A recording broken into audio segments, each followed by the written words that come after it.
If you're feeling burnt out with celiac disease, you're feeling like, I don't know if I can look at another food label. I don't even know how I'm going to feed myself right now. I absolutely cannot go meet my friend for lunch this weekend. You're just completely exhausted and you're feeling burnt out. First, I want you to know I've been there. There's nothing wrong with you. This is often just like a factor of living with a chronic condition and living in a world and culture and food system that was not built for you. And in this video, I hope to acknowledge some of the things that are outside of our control and we can't really find much leniency from, we can't really get out of, but also some things that I see potentially worsening burnout or increasing the amount of burnout that you experience that you may be able to adjust to reduce how often you're feeling completely depleted. But I want you to know, it is what it is. It's going to happen in a world not built for us, and we have to do the best with what we can. By the way, if you're new here, my name is Taylor. I'm a registered dietitian specializing in celiac disease, but also I've been living with celiac for over 10 plus years. And I can tell you, I've been through many stages of burnout, many stages of celiac burnout to be specific.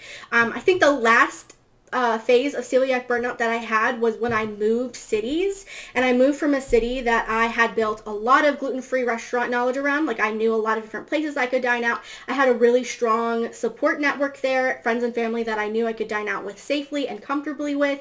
And then I moved to a different city and I didn't know any of the restaurants. I had to start all of my research from scratch.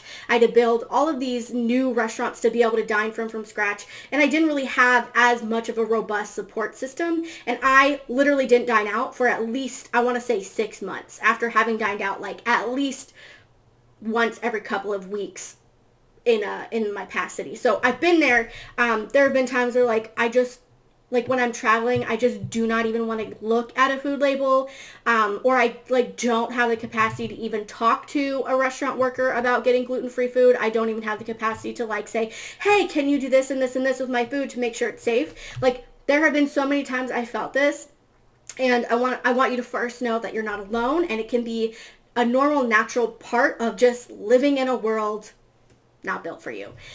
But I want to talk about some of those specific causes because I mentioned some of the ways that I've experienced it, and I want to talk about some of the things that specifically we can look at, specifically that could play a role. So a lot of the things that could potentially participate in celiac burnout include just feeling tired of constantly looking at food labels, feeling tired of having to talk to restaurant servers, discuss options, ask for precautions, feeling tired of meal prepping and constantly being responsible for food preparation, constantly being responsible for cooking and those kinds of things, being tired of dealing with symptoms. And if you are tired of dealing with symptoms and you're constantly dealing with symptoms, you got lingering symptoms, please, if there's anything you take from this video, this is not normal. Please work with a celiac specialist. Emphasis on a celiac specialist. You want to know, this is what they do, this is what they know, they've helped lots of other people.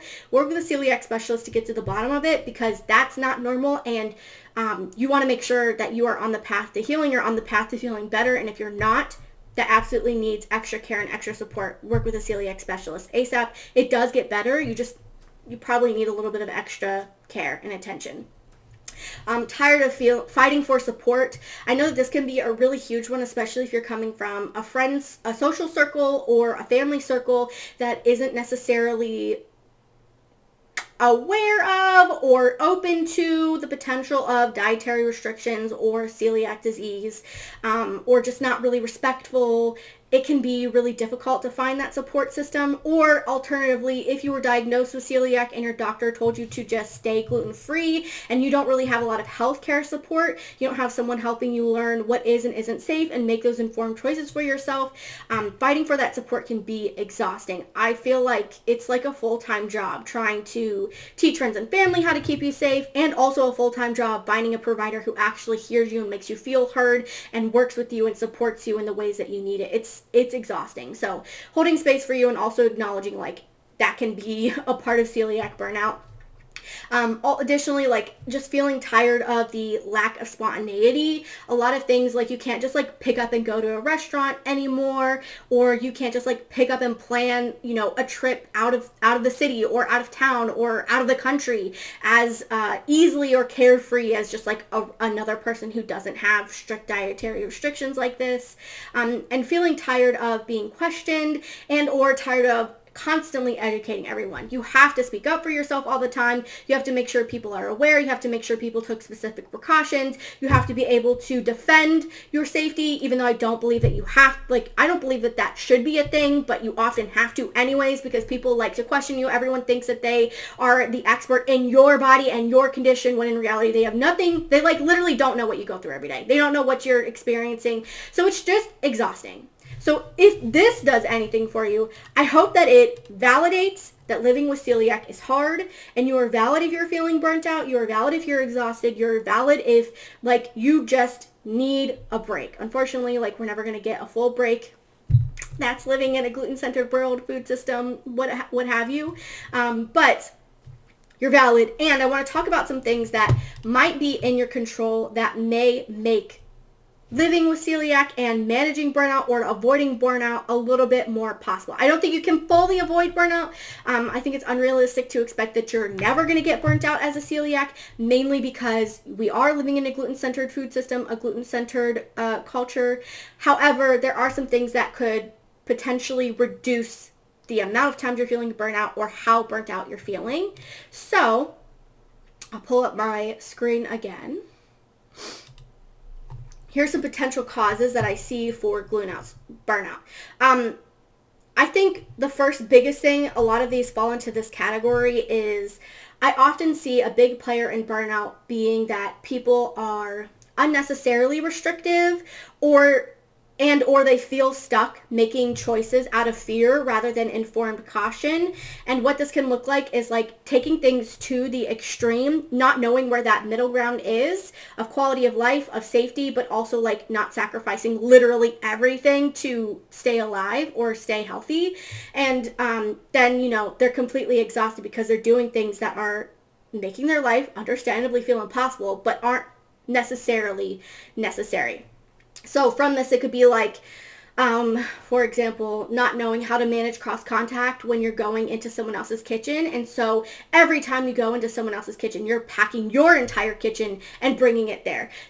There are some cases where this might be a realistic accommodation. And in a lot of ways, this is also not often necessary. So not knowing where that middle ground is, not knowing why you're doing things to stay safe. So instead of making that informed choice, you're kind of doing things out of fear, can be exhausting, especially if every decision you're making is coming from that place of fear. Having been there in my early diagnosis days, it can be extremely exhausting. So if you feel like this is where you're at, I want to acknowledge like living with celiac is scary, and you know, you might always feel scared, but trying to make those informed choices, working with a celiac specialist who is aware of celiac specifically and how to stay safe, and making sure, you know, you're like finding those places where you could potentially ease up on your celiac safety and find that middle ground where you're not being unnecessarily restrictive, you're being just safe enough, is really important. It can do wonders for drastically reducing how exhausted you are, how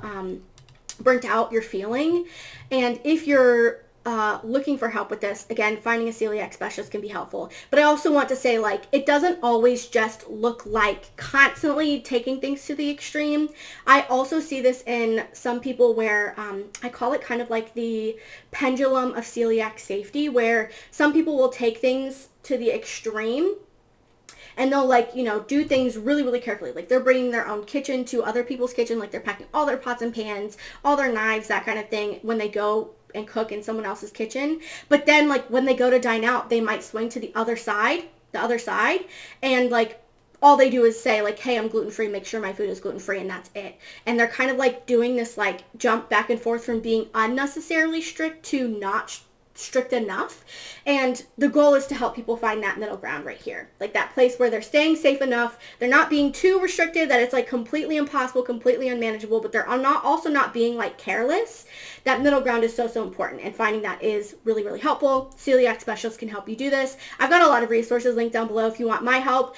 This is what I help a lot of clients with, but I just want to acknowledge like that could potentially be making burnout worse. I'm just making sure. Okay, pulling this back up. I also want to say, like, with that and making those informed choices, if you feel like you're not able to do that, or you don't have like a process set in place for you that makes you feel reassured and confident when you're going into different scenarios as a celiac, and thus you are winging your safety precautions in every single scenario because no one taught you how to stay safe, or you just don't have that process set out, constantly winging it is putting on a lot of mental load on your brain. So you're now having to be responsible for looking out for, like, knowing what you have to look out for right off the cuff, looking out for it right off the cuff, and then taking action, taking precautions, like actually making sure you're taking safe. That's a lot of mental load to have to do at once, right? Like when you get into these scenarios, a lot of like overload that could potentially happen there and play a role in burnout. So typically, you know, sometimes you're not going to be able to avoid it. You might have to wing it, but trying to manage that as much as possible, trying to have processes and know like, okay, so I'm going to a conference. Here's what I know about conferences. Here's how I'm going to make sure I'm prepared and I stay well fed, versus like, oh, I got to the conference. I have no idea what I'm doing. Like I got to ask all these questions. I got to make sure I'm doing all these things and like winging it right off the bat. That can make things extremely exhausting. So trying to limit that as much as possible can be really helpful in reducing how often you're feeling burnt out. And this goes also into not spacing food events or scenarios that drain you further apart or far enough apart. And this brings in the conversation of capacity with celiac disease, and something I don't see a lot of people talking about, which is every celiac is going to have a different capacity to do things with celiac. So for example, one celiac might be able to feel like they can reasonably advocate for themselves and dine out and not feel completely exhausted twice a week. And so they're able to do like social events, like go to a friend's house for dinner one night, and then the next, like, you know, the next day maybe they're able to go dine out and feel like they're able to do that safely without completely draining their reserves and draining their mental load to manage celiac. Versus another celiac, like myself, might feel like they can do one thing a week. Sometimes it's like one thing every other week. That's like their capacity. And everyone's going to have their own capacity. Oftentimes this capacity of what you have to manage celiac can change depending on if you've got a lot else going on in your life, if if you're going through big changes in your life, if you have like a very chaotic season outside of celiac, your capacity might lower, versus like if things are going pretty calm, the water is smooth, if you will, you may have a higher capacity to do more things with celiac. This just changes. It also can change with, you know, how comfortable you are with your skills, how comfortable you are with your knowledge, like that kind of thing. But everyone's going to have their own capacity. There's no like right or wrong capacity, but I do think it's really important to factor that in, knowing where your limits are and knowing like, okay, so I'm going to go dine out I'm going to go meet my friend for lunch this week, and I think that that's going to be, you know, where I'm at. So if I get any other invitations or someone else wants me to do something this week, I need to make sure it's like a gentle like a gentle socialization activity for me. Or, you know, I'm going to need to schedule that a week or 2 weeks out, that kind of thing. So paying attention to that capacity is really, really important. And then, you know, the other thing is not being able to delegate celiac safety tasks because you don't trust anyone around you to keep you safe. I see this happen a lot, especially if you are also falling into this part up here where you're not making informed choices, you're not fully sure what you need, you're taking like things to the extreme caution or the extreme.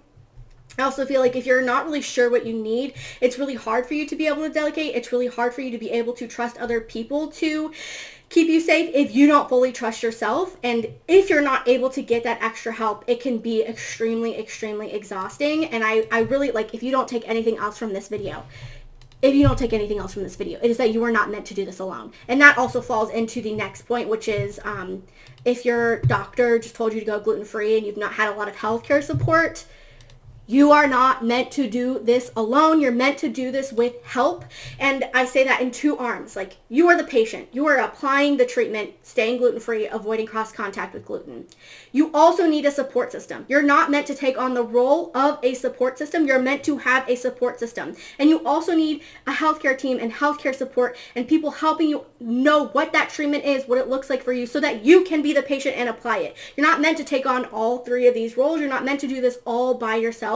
And if you are, give yourself some credit and give yourself some extra love, because that is exhausting. That is really like tragic, honestly. It's horrible that our community and our healthcare system like does this to people.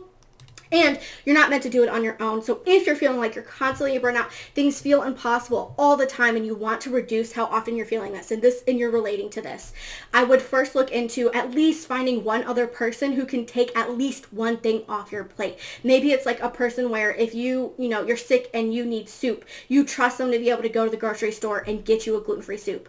Or you trust them to be able to call a restaurant and ask them the questions you need to ask about the soup, tell you what they asked and what they found out, and then give you gluten-free soup. Or maybe it's someone where you did some cooking sessions together. You taught them how to prevent cross contact, and you trust them to make you soup if you're sick and bring it to you and do it in a way that prevents cross contact and keeps you safe. Being able to just even have one other person to be able to lean on when you just can't do it anymore is such a huge peace of mind. It reduces anxiety to not as it just makes things so much more manageable. So that would be one thing that I would look into.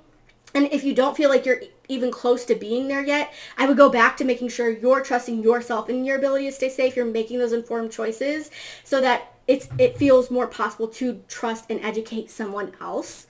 I'm not saying you need to be able to trust everyone in your life, and you're likely not going to be able to, but even finding one person now that has shown an interest in helping advocating for you, has shown that they respect and acknowledge your safety needs, even one person, and then slowly expanding that to people you feel like are going to take this seriously and you want to be able to trust.